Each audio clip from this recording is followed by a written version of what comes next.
Hello everyone, welcome to the new live video of SL Academy YouTube channel.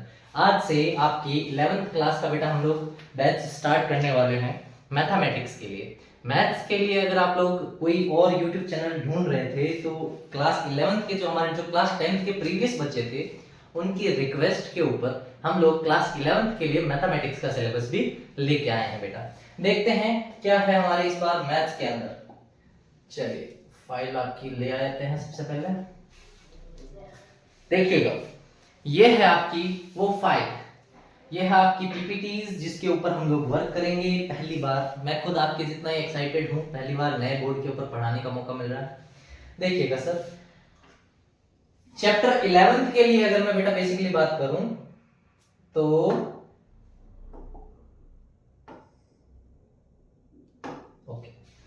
Chapter 11 class 11 के लिए बेटा आपका chapter 1 जो समुच्चय वाला होता है, सेट्स बेसिकली आप जिसको बोलते हो सेट चैप्टर, ठीक है, वो आपका आज से स्टार्ट होने वाला है। आज की हम इस नई जानदार और शानदार सी क्लास में करने वाले हैं बेसिक से लेके कंप्लीट सेट चैप्टर का एनालिसिस। आज का ये वीडियो सिर्फ और सिर्फ बेसिक के लिए बनाया गया है बेटा। ये आपका फर्स्ट एवर वीडियो है जो बेसिक के लिए हम लोग आज यूट्यूब के ऊपर बना रहे हैं। इसके अंदर हम लोग जितना भी सेट चैप्टर से रिलेटेड जो भी हमारे पास थ्योरीज होती हैं, जो भी बेसिक चीजें हमें पता होनी चाहिए, वो सारी की सारी हम लोग आज की इस क्लास में बेटा करने वाले हैं। बढ़ते हैं आपकी नेक्स्ट पीपीटी की तरफ बेटा। देखिएगा, क्लास 11 चैप्टर हो गया set by AD sir, sponsored by बेटा संस्कार एकेडमी नागौर। ठीक है, ये थोड़ा सा वहां पीछे चला गया है, मैं कल इसको सही से एडजस्ट करके ले आऊंगा आपके लिए। देखिए, ये है हमारे पास सबसे पहली चीज, सबसे पहली थिंग जो हमें माइंड में है, जो हमारे माइंड में आनी चाहिए बेटा, दैट इज कि सर हम लोग समुच्चय कर रहे हैं या सेट कर रहे हैं, तो what is the definition of set. जो सेट होता है उसकी डेफिनेशन क्या होती है सर, आइए उसके बारे में बात करते हैं। Definition of set. अब सेट क्या है बेटा? समुच्चय एक ऐसी संग्रह है जिसमें कुछ विशेष वस्तुएं होती हैं। अब एक ऐसा संग्रह जिसमें कुछ विशेष वस्तुएं होती है से मतलब होता है बेटा कि अगर मैं आपको बोलूं एक बैग है आपके पास, आपका जैसे लड़कियां होती है बेसिकली उनके पास एक उनका पर्सनल बैग कैरी करती है वो हर जगह, जिसके अंदर उनकी जरूरत की सारी चीजें होती है, लिपस्टिक हो गया, पाउडर हो गया, ये सब वो अपने साथ मेकअप का पूरा किट लेके चलती है। तो वो उनकी जरूरत का सारा सामान है जो उनके उस एक बैग में मिलता है कि नहीं मिलता। लेकिन उसको हम सेट नहीं बोल सकते ना। उसको हम सेट क्यों नहीं बोल सकते? हर लड़की एक अलग प्रोडक्ट यूज कर रही होती है, होता है। हर लड़की कोई सनस्क्रीन लेके गया है, कोई नहीं लेके गया है। तो किसी के बैग में सनस्क्रीन है ना, एज ए नेसेसरी थिंग है, किसी के लिए नहीं है। तो सबके लिए जो चीज कॉमन होती है वो सेट होता है। तो उसने कहा ना कुछ विशेष वस्तुएं यानी set is well defined collection of distinct objects और एलिमेंट्स। जो सेट होता है वो एक वेल डिफाइंड कलेक्शन होता है डिस्टिंक्ट ऑब्जेक्ट्स का, और डिस्टिंक्ट ऑब्जेक्ट्स हो गए हमारे पास में, और ऑब्जेक्ट्स के अलावा हमारे पास में एलिमेंट्स हो गए। अब एलिमेंट से क्या मतलब है सर? अरे जो सेट होता है उसके अंदर जो हमारे पास में ऑब्जेक्ट्स होते हैं, जो हमारे पास में वस्तुएं होती हैं, उन्हें हम लोग क्या कहते हैं? एलिमेंट्स कहते हैं। क्या कहते हैं बेटा? एलिमेंट्स कहते हैं। इसीलिए ये चीज यहां पर आई है। आगे बढ़ते हैं। देखिएगा, आगे बढ़ने के साथ साथ एक चीज और बता देता हूं, आपका 11th क्लास का एक टेलीग्राम चैनल और बना लिया गया बेटा, जिस टेलीग्राम चैनल का नाम हमने रखा है, प्रीवियस स्लाइड पे करवा देता हूं। यहाँ देखिएगा, टेलीग्राम आपको करना है SLA_class_11।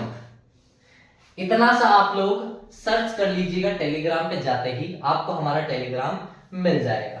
साथ ही साथ नेक्स्ट पीपीटी के अंदर मैं टेलीग्राम का लिंक भी वीडियो के डिस्क्रिप्शन में डाल दूंगा बेटा, और पीपीटी के अंदर भी आपको टेलीग्राम चैनल शो होना शुरू हो जाएगा। ठीक है, देखिएगा, इससे आगे बढ़ते हैं। अब इसका एक एग्जांपल यहां हमने दे रखा है, जैसे ये ए और बी। ए एक हमारे पास में ऐसा समुच्चय है, एक ऐसा सेट है जिसके अंदर 3 एलिमेंट है। कितने एलिमेंट है? 3 एलिमेंट है। ए के अंदर 1 2 3 4 सॉरी 4 एलिमेंट है। बी के अंदर कितने एलिमेंट है? 3 एलिमेंट है, एक्स वाई और जेड। तो हर एक चीज एक डिफाइन है, भाई वन सबके लिए वन होता है, यूनिवर्सल वन होता है। चाहे कोई भी बच्चा जो मैथ्स पढ़ रहा है, चाहे वो एलकेजी यूकेजी का हो, चाहे वो बीएससी का हो, सबके लिए वन सेम होता है, सबके लिए टू सेम होता है। तो ये वेल डिफाइंड चीजें हैं। क्या है ये? वेल डिफाइंड चीजें हैं, इसीलिए हम इनको सेट बोलते हैं। नेक्स्ट देखिएगा,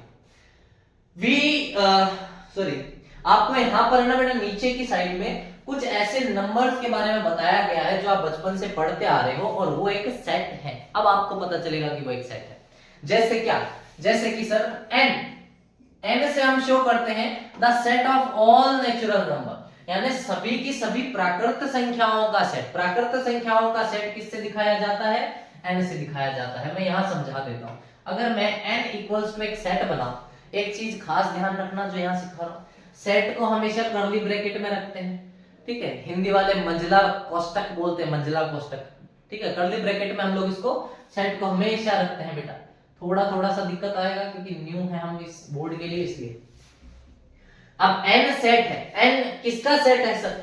नेचुरल नंबर का, प्राकृत संख्याओं का। नेचुरल नंबर कहां से शुरू होते हैं सर? नेचुरल नंबर तो 1 से शुरू होते हैं, 2 3 देन इंफिनिटी तक चलते हैं। चलते हैं कि नहीं चलते?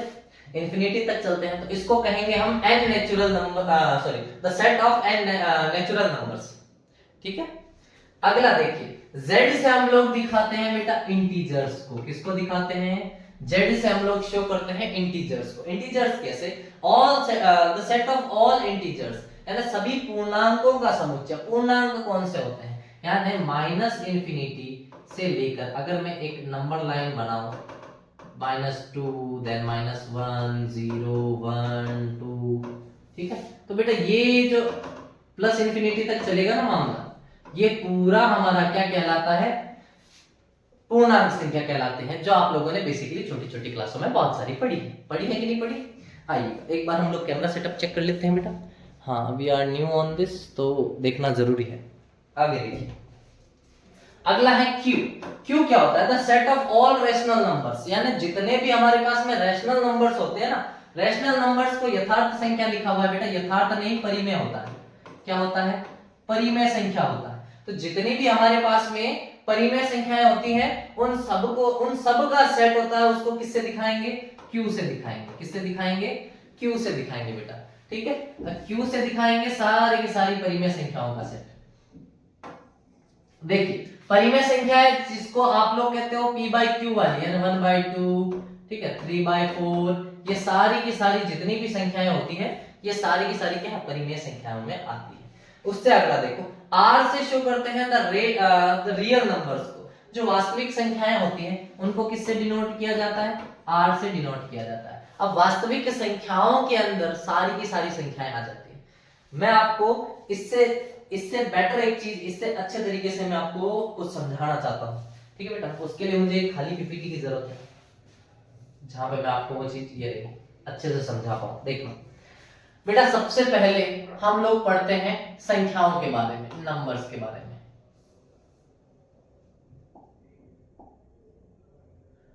किसके बारे में पढ़ रहे हैं? नंबर्स के बारे में पढ़ रहे हैं, संख्याओं के बारे में, ठीक। अब संख्याएं कितनी प्रकार की होती हैं सर? संख्याएं हमारे पास में बेसिकली दो प्रकार की होती हैं। कितनी प्रकार की होती हैं? दो प्रकार की होती है। एक होता है रियल नंबर,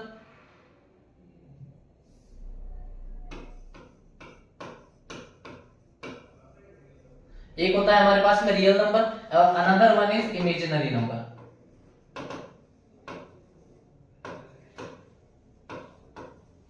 इमेजिनरी नंबर। अब रियल नंबर क्या होता है बेटा? ऐसे सारे नंबर जिनको हम लोग नंबर लाइन के ऊपर शो कर सकते हैं, वो क्या कहलाते हैं? आपके रियल नंबर्स कहलाते हैं, ठीक है। और रियल नंबर के दो पार्ट होते हैं। कितने पार्ट होते हैं बेटा रियल नंबर के? रियल नंबर के दो पार्ट्स होते हैं। रियल नंबर के दो पार्ट्स होते हैं। एक होता है rational number, then another one is irrational number.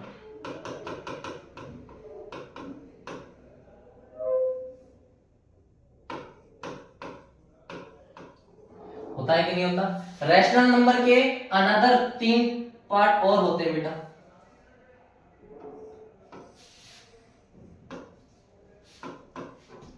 एक होता है हमारे पास में नेचुरल,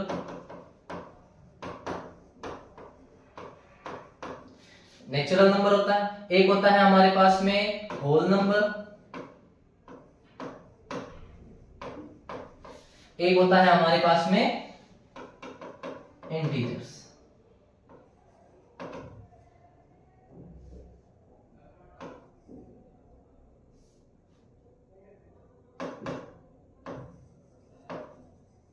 इंटीजर्स होता है बेटा। जो नेचुरल नंबर होते हैं वो 1 से स्टार्ट होते हैं, 1 2 डैश डैश डैश करके इंफिनिटी तक चलते हैं। जो होल नंबर होते हैं वो 0 से स्टार्ट होते हैं, 0 1 2 एंड प्लस इंफिनिटी तक चलते हैं। जो इंटीजर्स होते हैं वो minus infinity two plus infinity चलते हैं। आप सोचोगे कि सर ये चीजें तो हमने सर बचपन में बहुत पढ़ रखी हैं, इसका भी एक और पार्ट बता देता हूं मैं। चलो लो, इसको थोड़ा सा मैं मिनिमाइज करूंगा अभी, ठीक है। देखिएगा, इसका भी नेचुरल नंबर के भी देन अदर दो पार्ट और होते हैं जो आपने पढ़ रखे हैं। एक होता है प्राइम नंबर और एक होता है कंपोजिट नंबर।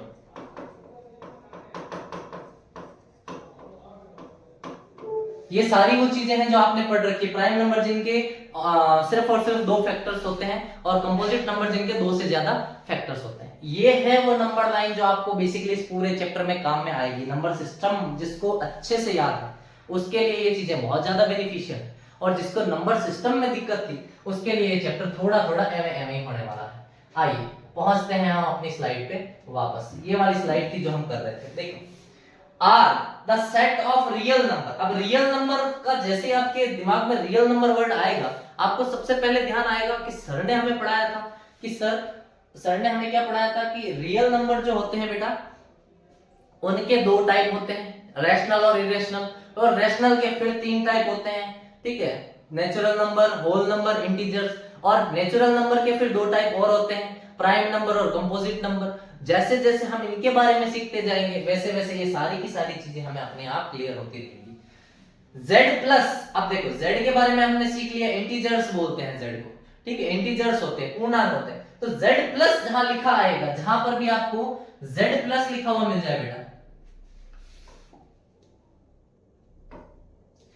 जहां पर भी आपको Z प्लस लिखा हुआ मिल जाए, तो Z प्लस का मतलब हो गया इंटीजर्स तो है, लेकिन कौन से वाले, प्लस वाले इंटीजर्स हैं। तो सारे के सारे प्लस के इंटीजर्स को, इंटीजर्स हमने देखा था अनंत माइनस इंफिनिटी वाले भी होते हैं, प्लस 0 वाले भी होते हैं और प्लस वाले भी होते हैं। तो हमारा जो यहाँ काम है वो सिर्फ और सिर्फ 0 से आगे वाले प्लस वाले इंटीजर्स का काम होगा। जो Q प्लस लिखा हुआ है that means the set of positive rational numbers, यानी पॉजिटिव रैशनल नंबर्स का सेट। अब रैशनल नंबर तो है लेकिन कैसे है, सिर्फ और सिर्फ पॉजिटिव रैशनल नंबर्स है, नेगेटिव वाला कोई भी हमारे यहाँ पर काम नहीं है बेटा। आई बात समझ में? देखिएगा अगला है R plus the set of all positive real number. मतलब रियल नंबर तो है, ठीक है, उस रियल नंबर में पॉजिटिव जितने नंबर आएंगे वो सारे के सारे, यानी नेचुरल नंबर हो सकता है, होल नंबर हो सकता है, लेकिन इंटीजर्स नहीं काउंट करेंगे। इंटीजर्स में भी सिर्फ और सिर्फ पॉजिटिव वाले काउंट करेंगे, ठीक है। आगे बढ़ते हैं, देखिएगा नेक्स्ट स्लाइड है हमारी टाइप्स ऑफ सेट, यानी समुच्चय के प्रकारों को अब हम लोग सीखेंगे। अब समुच्चय के प्रकार कौन कौन से होते हैं, ठीक है। जिन बच्चों को पता है वो जल्दी से कमेंट कर देंगे हमारे इस वीडियो में साथ साथ ही कि सर आप जो कह रहे हो समुच्चय के प्रकार, वो ये वाले सारे प्रकार हैं, ठीक है।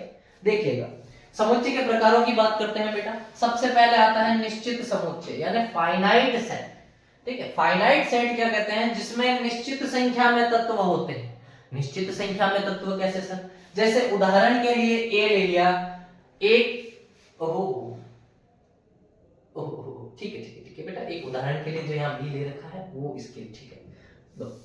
उदाहरण के लिए जैसे यहाँ ए ले लिया, देखना बेटा आपको पता चल रहा है ए के अंदर कितने, इस ए सेट के अंदर कितने एलिमेंट्स हैं, कितने तत्व हैं बेटा। तो आप कहोगे सर 3 तत्व हैं, कितने हैं, यानी नंबर ऑफ एलिमेंट्स कितने हैं, नंबर ऑफ एलिमेंट्स कितने हैं, नंबर ऑफ एलिमेंट्स कितने हैं आपके पास में, 3 है कि नहीं, नंबर ऑफ एलिमेंट्स 3। उसके बाद देखिए अनिश्चित समुच्चय या इनफाइनाइट सेल, यानी जिसमें अनंत संख्या में तत्व होते हैं, यानी जो हम लोग डॉट डॉट डॉट डॉट करके छोड़ देते हैं ना, ये उसकी बात कर रहा है। एग्जांपल देखो, उदाहरण दे रखा है बी है, एक ऐसा सेट है जो 1 2 3 4 करके कंटिन्यूअसली चला जा रहा है, इसका एंड हमें नहीं पता है बेटा। अगला देखिएगा, खाली समुच्चय या नल सेट, ये सबसे इंपॉर्टेंट है। नल सेट, खाली समुच्चय सबसे ज्यादा इंपॉर्टेंट है। एम्प्टी सेट बोलते हैं, नल सेट बोलते हैं, खाली समुच्चय हिंदी वाले बोल सकते हो। इसका देखो, जिसमें कोई तत्व नहीं होता, क्या नहीं होता, जिसमें कोई तत्व नहीं होता, इसको डबल कर्ली ब्रैकेट से दिखाते हैं। सिर्फ कर्ली ब्रैकेट किया, इधर भी कर्ली ब्रैकेट किया, ये हो गया नल सेट। या हम लोग इसको फाई से भी दिखाते हैं बेटा। किससे दिखाते हैं? फाई से भी दिखाते हैं। ये दोनों सिंबल्स हैं जिससे हम इस चीज को दिखा सकते हैं। आई होप ये टाइप्स आपको क्लियर होंगे। नेक्स्ट टाइप की तरफ बढ़ते हैं बेटा। अगला देखिएगा, समुच्चय का प्रकार है अगला समान समुच्चय यानी इक्वल सेट। अब इक्वल सेट किसको कहेंगे?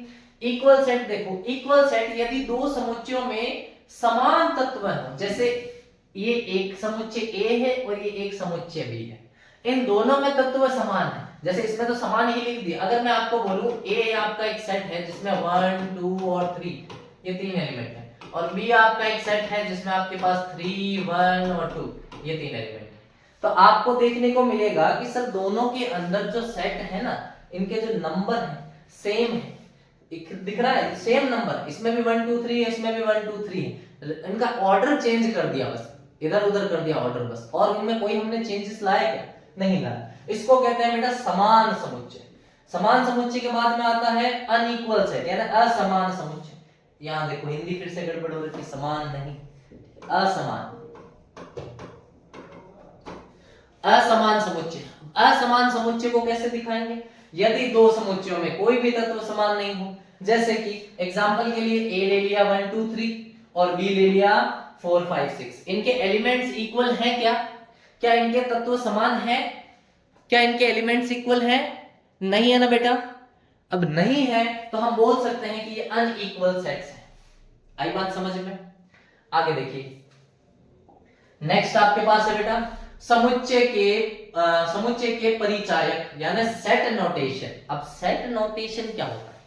सेट नोटेशन का मतलब होता है कि सेट के ऊपर हम लोग कितने टाइप की क्रियाएं कर सकते हैं। देखिए, सबसे पहला आता है आधिकारिकता रूप यानी रोस्टर फॉर्म बोलते हैं इसको, हिंदी में भी और इंग्लिश में भी। हिंदी में भी इसको रोस्टर फॉर्म बोलते हैं, इंग्लिश में भी हम लोग इसको रोस्टर फॉर्म ही बोलेंगे, याद रख लेना, ठीक है। रोस्टर फॉर्म से क्या है? रोस्टर फॉर्म कहती है उदाहरण के लिए a बराबर 1 2 3, यानी एक तो आपने ये सेट सीखा हुआ ही ए है, वो हमारे पास में सेट है 1 2 3 का। ये जो लिखने का रूप है ना, ये जो हमने लिखा हुआ है, जो टाइप से हमने लिख रखा है, ठीक है, इसको कहते हैं रोस्टर फॉर्म। क्या कहते हैं? रोस्टर फॉर्म बोलते हैं। आई बात समझ में बेटा? आई बात समझ में रोस्टर फॉर्म की? अगला देखिएगा, रोस्टर फॉर्म के बाद में जो ये आता है सेकंड विशेष रूप जिसको बोलते हैं, इसको भी हिंदी छोड़ो, घोड़ मारो इसको हिंदी को, set builder form. Hindi English दोनों मीडियम वाले यही चीज ध्यान रखेंगे, सेट बिल्डर फॉर्म। अब जो सेट बिल्डर फॉर्म होती है ना, ये हमारे इस पूरे सेट चैप्टर की जान है बेटा। पूरे सेट चैप्टर के अंदर आप लोग जो सबसे इंपॉर्टेंट चीज पढ़ रहे हो वो सेट बिल्डर फॉर्म है, ठीक है। क्यों होती है इंपॉर्टेंट, ये भी बात करते हैं। आइए मैं आपको एक तो बोल दूं, ए है आपके पास, सेट है बेटा 1 2 3 करके, एंड में एन है, एंड में क्या है? एन है, या वो चलता जा रहा है, या वो चलता जा रहा है, हम इसको ऐसा भी कर सकते हैं, या आपका सिर्फ चलता जा रहा है, ठीक है।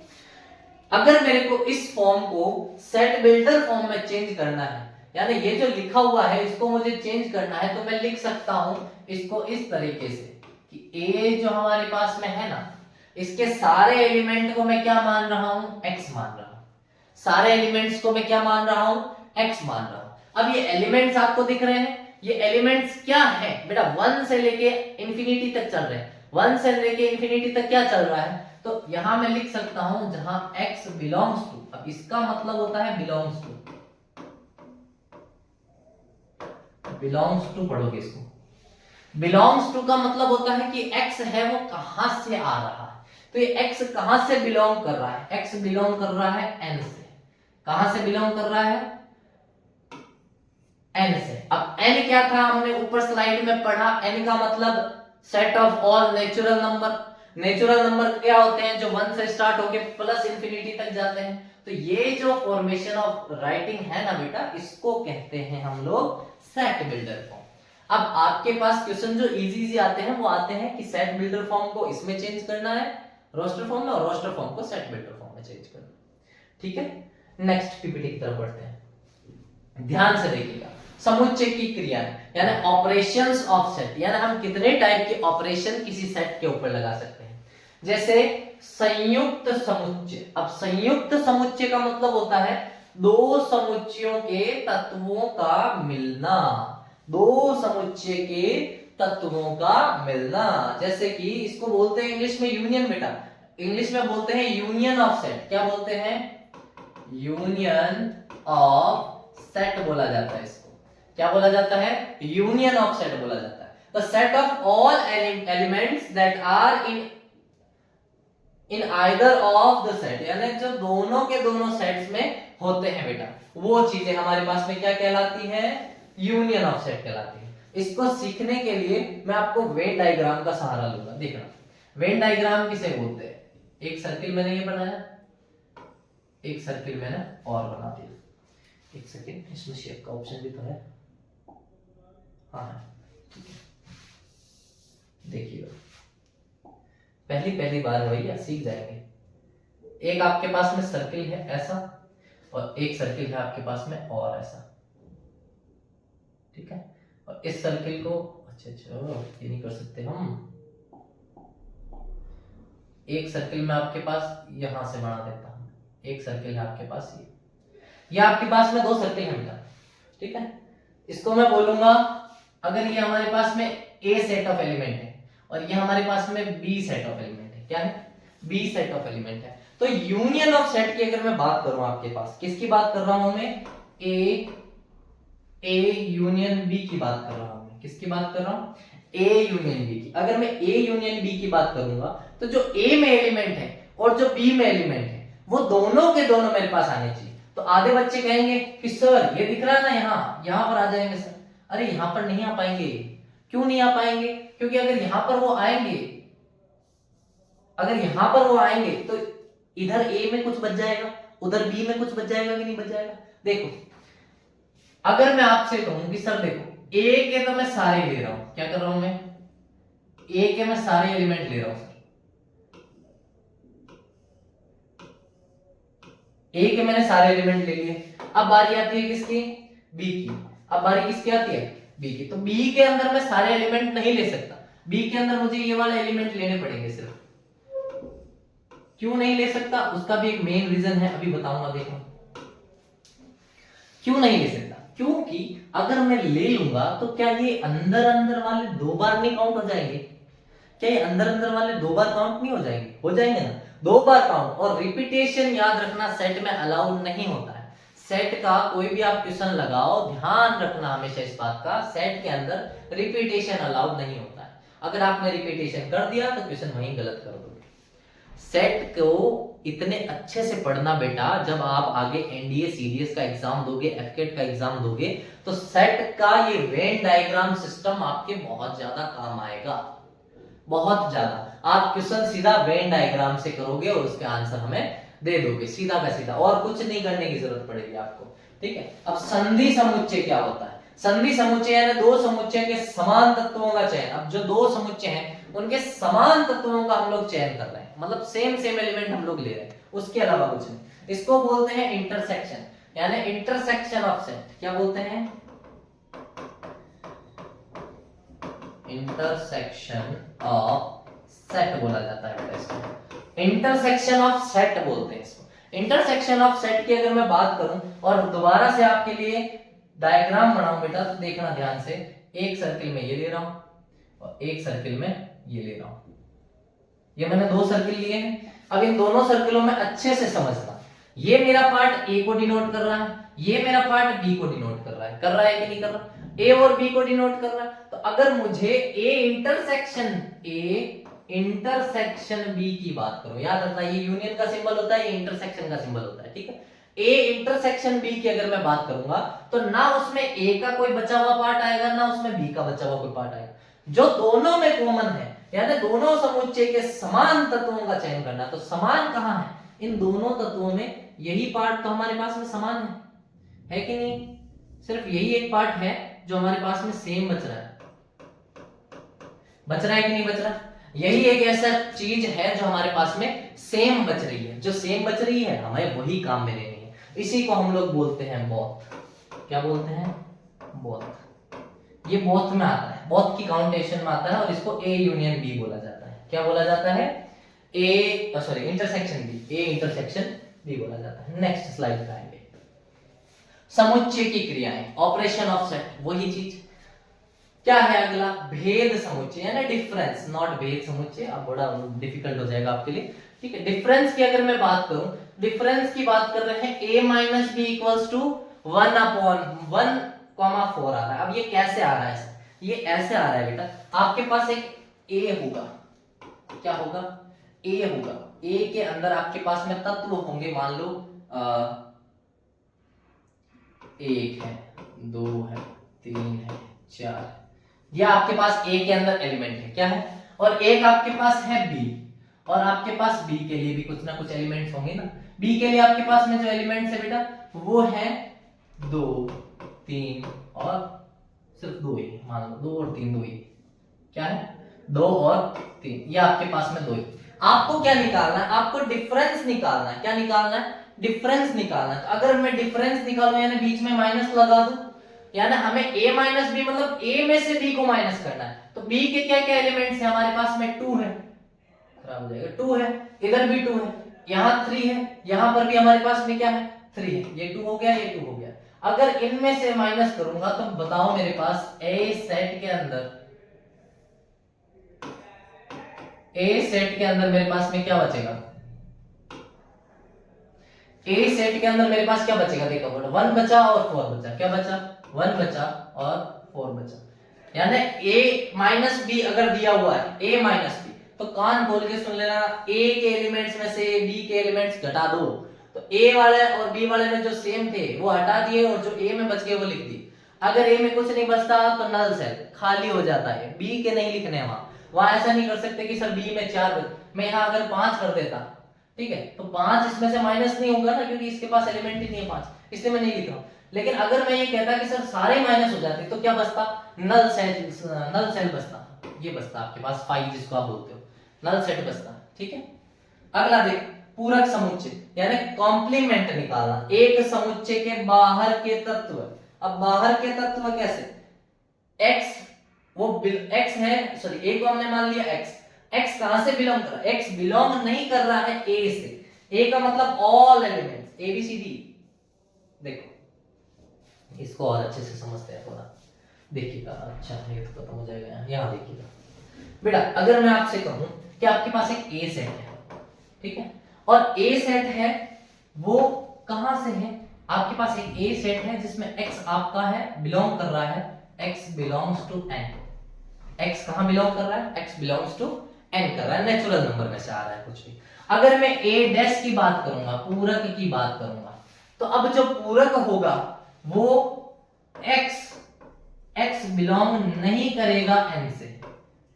यानी जो हमने एक समुच्चय लिया उसके बाहर का तत्व लेना है। हमने n से तो ये ले लिया था, तो हमें दोबारा n से लेने की जरूरत नहीं है, n से बाहर की चीज हमें लेनी है। आई बात समझ में? चलिए आज की क्लास में सिर्फ ये एक क्वेश्चन कर लेते हैं, देन हम लोग आज की छुट्टी कर देंगे भाई, ठीक है। बाकी की क्लास हम लोग कल कंटिन्यू करते हैं। देखिएगा कैसे लिखा हुआ है, what is the which of the following are sets, justify your answer. अब कौन कौन से सेट्स हैं और कौन कौन से सेट्स नहीं, देखिएगा। The collection of all months of January beginning with the letter J। अब बताओ बेटा J वर्ड से क्या क्या शुरू होता है? J से जनवरी आता है, आ रहा है, J से जुलाई आ रहा है, और J से आपके पास में जून आ रहा है कि नहीं आ रहा? अगर मैं इसको एक सेट बनाना चाहूं, A हमारे पास में सेट बन जाए जनवरी कॉमा जुलाई कॉमा जून। अगर ये हमारे पास में एक सेट बन गया तो एक बात बताओ बेटा, हम इंडिया में रह रहे हैं, हमारे लिए भी यही मंथ काम में आ रहे हैं। अगर मैं अमेरिका में होता तो भी जनवरी फरवरी यही काम आ रहे होते ना, जे से यही वर्ड शुरू होता, ऐसा तो है नहीं कि कोई नया वर्ड इंट्रोड्यूस हो जाता जो जे से आने लग जाए, उससे पहले की कोई चीज जे से आ ही नहीं रही होगी। ये तो नहीं कर सकते ना। करेंगे क्या, हमने बोल दिया कि सर ये सेट है हमारा, जस्टिफाई कर रहा है क्योंकि ऑल ओवर द वर्ल्ड ये चीज हमारी सेम ही रहेगी, पूरे संसार में रहेगी कि नहीं रहेगी। इसीलिए हमारा जो क्वेश्चन फर्स्ट है इसको हम लोग बोल देंगे, जो हमारा क्वेश्चन फर्स्ट है ना बेटा, इसको आप लोग कह सकते हो सेट। सेट। सेकंड क्वेश्चन देखना, द कलेक्शन ऑफ 10 मंथ्स, अच्छा, the collection of 10 most talented writers of India. अब 10 मोस्ट टैलेंटेड राइटर्स का आप एक सेट बना सकते हो, जो बहुत अच्छे अच्छे लेखक हैं, कवि हैं, ठीक है, जिन्होंने जैसे कालिदास हो गए, सूरदास हो गए, इनको आप बहुत शानदार लिख सकते हो। लेकिन क्या मैं अगर एक ऐसा राइटर लिख दूं, ठीक है, जैसे महादेवी वर्मा होगी, तो एक ना एक दिन एक ऐसा आदमी आएगा जो इनसे कुछ अच्छी कृति करेगा, इनसे कुछ अच्छा बेटर लिखेगा, तो वो अगर मैं सेट बना दूंगा तो क्या वर्ल्ड वाइड वही रहेगा, या मैं अपने हिसाब से बना दूंगा collection of 10 most talented writers, अपने हिसाब से अगर मैं बना दूं तो क्या वो सारा का सारा चीज सेम रहेगा? मेरे लिए जो अच्छा है, क्या पता किसी और के लिए कोई दूसरा अच्छा हो जाए। सिंगर्स का आप अगर एग्जांपल ले लो, मैं अगर ए.आर. रहमान को पसंद करूं या अरिजीत सिंह को पसंद करूं, जरूरी थोड़ी सभी उसी को करेंगे, किसी और के लिए कोई और होगा ना। तो ये जो सेकंड क्वेश्चन होगा नॉट एसेट होगा। क्या नहीं होगा?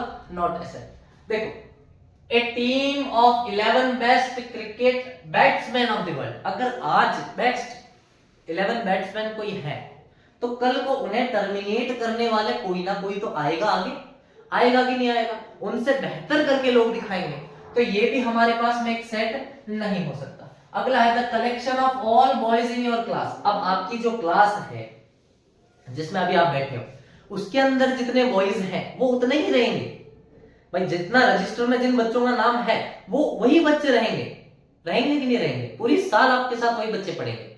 नेक्स्ट ईयर आपकी क्लास चेंज हो जाएगी, तो ये भी नहीं है कि सर नेक्स्ट ईयर नए बच्चे आ गए, तो नेक्स्ट ईयर आपकी क्लास भी तो साथ में चेंज हो जाएगी। तो इसको हम लोग बोल सकते हैं एक सेट है। The collection of all natural number less than 100, all natural number, और वो भी कहां तक? 1 से 2 से लेके लास्ट कितना हो गया? 99। तो अगर मेरे लिए ये कलेक्शन है नेचुरल नंबर्स का, तो वर्ल्ड वाइड पूरे विश्व में अगर आप देखेंगे तो यही कलेक्शन रहेगा, चेंज नहीं हो सकता। बिलो 100 नहीं हो सकता ना, तो जो चीज चेंज नहीं हो सकती वो हमारे पास में क्या होती है? सेट होती है। हाँ, अगला देखिए, a collection of a novel writer by the novels written by the writer. अब ये प्रेमचंद है, मुंशी प्रेमचंद, इन्होंने बहुत सारी नॉवेल्स लिखी हैं, लिखेंगे नहीं, लेकिन अगर मैं एक सेट बनाना चाहूँ, एक वेल डिफाइंड कलेक्शन बनाना चाहूँ, तो मैं इनकी जितनी कृतियां हैं वो सारी की सारी लिख सकता हूँ, उसमें लिख सकता हूँ नहीं। तो जो प्रेमचंद जी बनाएंगे वही तो हम लिख रहे हैं ना। वर्ल्ड वाइड कोई भी गूगल खोल के भी देखेगा तो कृतियां तो वही रहेंगी, चेंज तो होंगी नहीं। अगर चेंज नहीं होंगी तो ये भी एक वेल डिफाइंड कलेक्शन हो जाएगा हमारे पास में। The collection of all even, अच्छा, ऑल इवन इंटीजर्स, तो सारे के सारे इवन इंटीजर्स अगर आप पढ़ोगे, आप पढ़ो, आपका पड़ोसी पढ़े, आपका मित्र पढ़े, आपका बैचमेट पढ़े, आपका सीटमेट पढ़े, कोई भी पढ़े, इवन नंबर वही होंगे इंटीजर्स में जो सबके लिए है। दूसरा तो वो नहीं बना सकता ना, नए तो नहीं ला सकता। अगला देख लीजिएगा, एक बार मैं चेक कर लूं। Okay, done. अगला देख लीजिएगा, the collection of questions in the chapter. अब कोई एक चैप्टर है, कोई एक चैप्टर है, मान लो आपका सेट वाला चैप्टर है। अब इसका अगर मैं सारे क्वेश्चंस का कलेक्शन बना लूं, ठीक है, अब आपके चैप्टर में उतने ही क्वेश्चन थे जितना का मैंने कलेक्शन बनाया है। ये नहीं कह रहा हूं आपके चैप्टर में, इसने कहा आपके चैप्टर में collection of question in the chapter, in this chapter. किसी पर्टिकुलर चैप्टर में से अगर मैं कलेक्शन बनाऊं किसी क्वेश्चंस का, तो वो सेम रहेगा सबके लिए, आपके लिए भी, आपके पड़ोसी के लिए भी, चेंज नहीं होगा। A collection of most dangerous animal in the world. अब जो सबसे जानवर सबसे खतरनाक है, मोस्ट डेंजरस, ठीक है, वो चेंज हो जाएंगे क्या? अरे क्या शेर की जगह भालू ले लेगा क्या? नहीं ले सकता ना। क्या शेर की जगह कोई गीदड़ आके ले लेगा क्या? नहीं ले सकता ना, नहीं ले सकता। तो ये हमारे पास में एक कलेक्शन हो जाएगा सेट। ये थी आपकी एक छोटी सी एक्सरसाइज सेट से रिलेटेड, जिसका क्वेश्चन नंबर 1 हमने किया है इस क्लास में। क्वेश्चन नंबर 2 से हम लोग नेक्स्ट वीडियो के अंदर बनाएंगे बेटा, ये वीडियो थोड़ी सी लंबी हो जा रही है, ठीक है।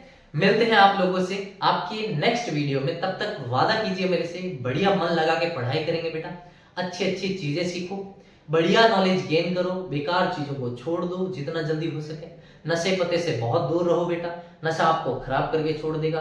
जो भी आप चाहे सिगरेट पी रहे हो, बीड़ी पी रहे हो, कुछ भी अगर आप नशा करते हो, चाय का भी नशा है ना, तो बेटा वो बहुत डेंजरस होता है। तो नशा किसी चीज का मत रखो, जरूरत किसी चीज की दिखाओ मत कि इस चीज की तो मेरे को जरूरत है, इसके बिना तो मैं मर जाऊंगा। नहीं, ऐसी कोई चीज नहीं बनी इस धरती में जिसके बिना आप मर जाओगे। ठीक है, तो ध्यान रखना मेरी इन बातों का, और साथ साथ में बेटा पढ़ते रहना, रिवीजन करते रहना अच्छे से मन लगा के। ठीक है, मिलते हैं आप लोगों से नेक्स्ट वीडियो में, तब तक के लिए जय हिंद जय भारत बेटा।